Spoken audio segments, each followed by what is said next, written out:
Hello children, कुसुम ma'am के online class में आपका स्वागत है। प्यारे बच्चों, आज हम चौथी कक्षा के विषय परिवेश अध्ययन का पाठ 11 है मुगल गार्डन की सैर का रिमेनिंग पार्ट सीखने जा रहे हैं। वीडियो को शुरू करने से पहले एक और बात बच्चों, अगर आपको मेरी वीडियो अच्छी लगे तो प्लीज़ इसे लाइक भी करें, अपने दोस्तों के साथ शेयर भी करें। और अगर आप अभी तक मेरे चैनल का हिस्सा नहीं बने हैं तो मेरे चैनल ऑनलाइन स्टडी हब को सब्सक्राइब भी करें और साथ में दिए बेल आइकन को जरूर प्रेस करें। तो देखिए, आज इस वीडियो में हम शुरू करेंगे पेज नंबर 89 से। फूल कब और कहाँ। सुरेश के पिताजी की गुड़गांव में फूलों की दुकान है। त्योहारों तथा शादी ब्याह के मौकों पर उनका काम बढ़ जाता है। इन दिनों लोग अधिक फूल खरीदते हैं, इसलिए सुरेश के पिताजी फूल खरीदने के लिए पास के खेत पर जाते हैं। वहां दूर दूर तक फूल ही फूल दिखाई देते हैं। सुरेश ने पिताजी से पूछा, फूल खरीदने के लिए आप खेतों पर क्यों जाते हो? पिताजी ने बताया, वहां पर फूल अधिक मात्रा में और सस्ते मिलते हैं। सुरेश और उसकी माँ भी मालाएं और गुलदस्ते बनाने में मदद करते हैं। सोचो और लिखो। सुरेश के पिताजी फूल खरीदने के लिए खेतों पर क्यों जाते हैं? तो इसका आंसर आएगा, सुरेश के पिताजी की फूलों की दुकान है, इसलिए वे फूल खरीदने के लिए खेतों में जाते हैं। क्या तुम अपने घर को फूलों से सजाते हो? यदि हाँ तो कब कब? हाँ, हम दिवाली, शादी या किसी के जन्मदिन की पार्टी पर घरों को फूलों से सजाते हैं। क्या तुम्हारे स्कूल में भी किसी अवसर पर फूलों से सजावट की जाती है? यदि हाँ तो कब? हाँ, राष्ट्रीय पर्वों पर तथा स्कूल के वार्षिक उत्सव पर हमारे स्कूल में फूलों से सजावट की जाती है। आगे है, ऐसे 5 फूलों के नाम लिखो जो प्रायः बेचे जाते हैं। गुलाब, गेंदा, मोगरा, चमेली और चंपा। आगे है, इनमें से किसकी कीमत कम होती है और किसकी अधिक? अब यहाँ पर देखो, फूलों की पंखुड़ियाँ दे रखी हैं, फूल है, मालाएं हैं और गुलदस्ते। तो बच्चों, इनमें से गुलदस्ते जो होते हैं वो महंगे होते हैं। फूलों के बड़े गुलदस्ते महंगे होते हैं और फिर माला, फिर फूल, फिर पंखुड़ियाँ इस क्रम में सस्ते होते हैं। समझ में आया? एक बार देखो, दोबारा बताती हूँ कि फूलों के जो बड़े गुलदस्ते होते हैं वो तो महंगे होते हैं। गुलदस्ते के बाद जो है मालाएं आ गई, तो मालाएं महंगी होती है। मालाओं से फूल थोड़े सस्ते मिल जाते हैं और फूलों से भी सस्ती होती है पंखुड़ियाँ। तो इस क्रम में ये सस्ते होते जाते हैं। ओके, यानी कि सबसे महंगा क्या है? गुलदस्ता है, उससे सस्ता माला मिलेगी, उससे सस्ती फूल मिलेगी और सबसे सस्ती पंखुड़ियाँ मिलेंगी। अब आगे है, अपने घर की उन चीज़ों के नाम लिखो जिनसे फूलों की खुशबू आती है, जैसे नहाने का साबुन, ऐसे ही शेविंग क्रीम है, सिर पर लगाने वाला तेल, पाउडर आदि चीज़ों से खुशबू आती है। अपने घर की उन चीज़ों के नाम लिखो जिन पर फूलों के डिज़ाइन बने हो, पर्दे, चादरें, साड़ी सूट, मेज पॉस आदि। और भी आपके घर में कुछ ऐसी चीज़ें हैं जिन पर फूलों के डिज़ाइन बने हुए हैं, तो आप वो सब यहाँ पर लिख सकते हैं बच्चों। आगे है, पता करो और लिखो। फूल बेचने वालों ने मालाएं, गुलदस्ते, बुक्के आदि बनाना कहाँ से सीखा है? तो इसका आंसर आएगा, फूल बेचने वालों ने मालाएं, गुलदस्ते, बुक्के आदि बनाना अपने माता पिता से, माली से, फूलों की दुकान पर काम करके सीखा।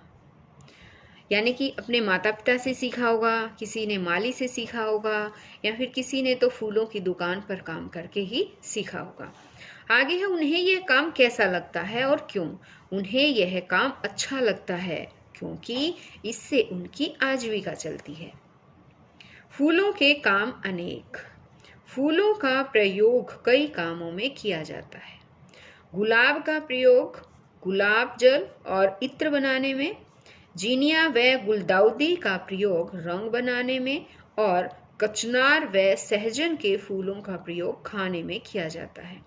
फूलों के डिजाइन हमारे कपड़ों, दीवारों आदि पर बनाए जाते हैं। खुशबू के लिए फूलों का प्रयोग अगरबत्ती आदि में किया जाता है। आगे है सजे जानवर फूलों से। विभिन्न उत्सवों पर लोग गाय, बछड़े, ऊंट आदि जानवरों के शरीर पर गेरू द्वारा फूलों के डिजाइन बनाते हैं।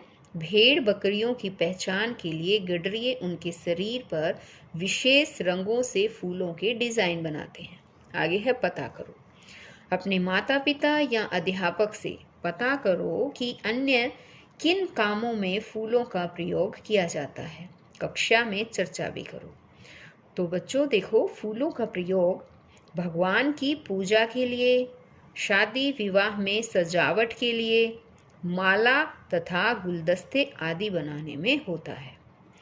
आगे है चित्र देखकर लिखो कि फूलों का प्रयोग किन किन कामों में हो रहा है।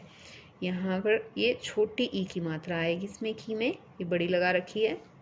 अब यहाँ पर देखो, ये मालाएं बनाने में है ना, फूलों का प्रयोग है माला, यानी कि मालाएं बनाने में।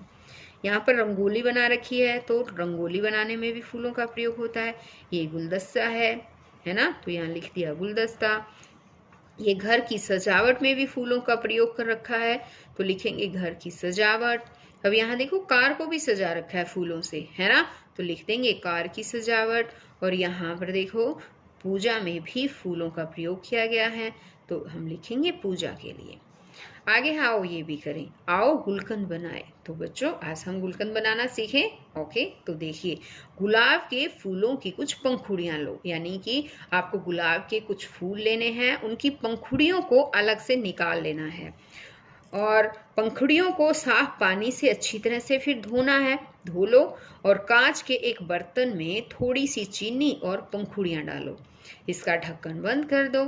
इसे 8-10 दिन तक धूप में रखो। लो, बन गया गुलकंद। अब आगे है, किसी पौधे पर लगी कली व फूल को देखो और निम्नलिखित आधार पर उनकी तुलना करो।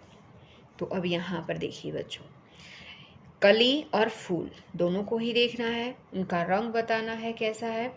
जैसे कि अब यहाँ पर आपको आकार, रंग कैसा है, आकार कैसा है, खुशबू कैसी है, क्या पंखुड़ियों को गिन सकते हैं, यदि हाँ तो इनकी संख्या लिखनी है, क्या इस पर तितलियां पक्षी बैठते हैं। तो ये सब बातें आपको खुद लिखनी है बच्चों।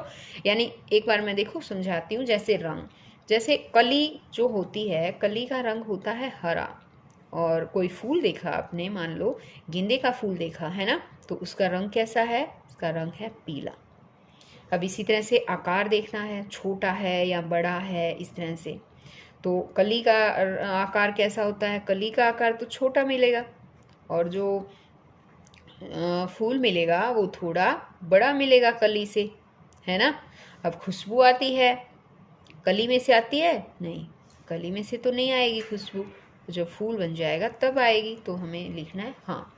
पंखुड़ियों को गिन सकते हैं, तो इसमें हमें लिखना है नहीं, और कली की तो बिल्कुल भी नहीं, और इसमें फूल की पंखुड़ियाँ गिन सकते हैं नहीं। अब आगे है, क्या इस पर तितली या पक्षी बैठते हैं। तो अब हमें यहाँ पर लिखना है तितली या पक्षी बैठते हैं। अब कली पर तो बैठेंगे नहीं, है ना, और फूल पर बैठेंगे, तो फूल पर लिख सकते हैं हाँ। अब है, कागज़ से फूल बनाओ।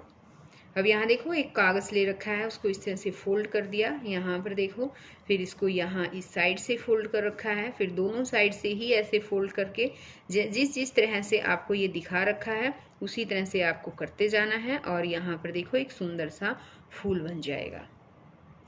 अब आगे है, फूलों के बारे में कोई गीत या कविता चार्ट पर लिखकर कक्षा में लगाओ। तो आपको ये काम खुद करना है बच्चों। आगे है, दी गई वर्ग पहेली को पूरा करो। यह हमारा राष्ट्रीय फूल है, इसके फूलों की सब्जी बनती है। तो अब यहाँ पर देखो, ये जो वर्ग पहेली यहाँ पर दे रखी है, हमें इसको पूरा करना है। पहला था कि यह हमारा राष्ट्रीय फूल है, तो अब कौन सा है बताओ, कमल। तो हम यहाँ लिखेंगे कमल, कमल।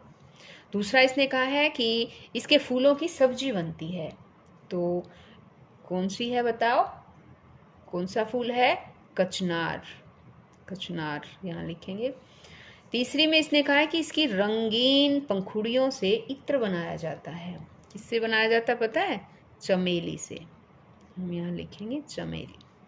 अब फोर्थ नंबर पर यहाँ ऊपर देखना है आपको ये बच्चों, यहाँ देखो, इसकी रंगीन पंखुड़ियों के बीच पतली धागे जैसी चीज बहुत लंबी होती है।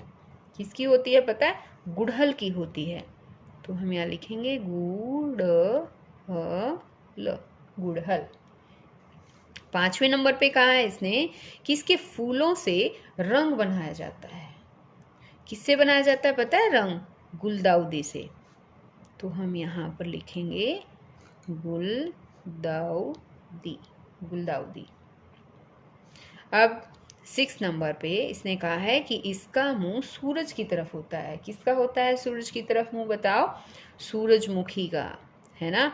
तो हम लिखेंगे यहाँ पर सूरजमुखी लिख देंगे। ये रहा, ये हो गया हमारा, ये पहेली पूरी कंप्लीट हो गई। तो बच्चों ये लेसन भी यहाँ पर कंप्लीट होता है। तो हम एक नए लेसन के साथ ही मिलेंगे नई वीडियो में। तब तक के लिए बाय बच्चों।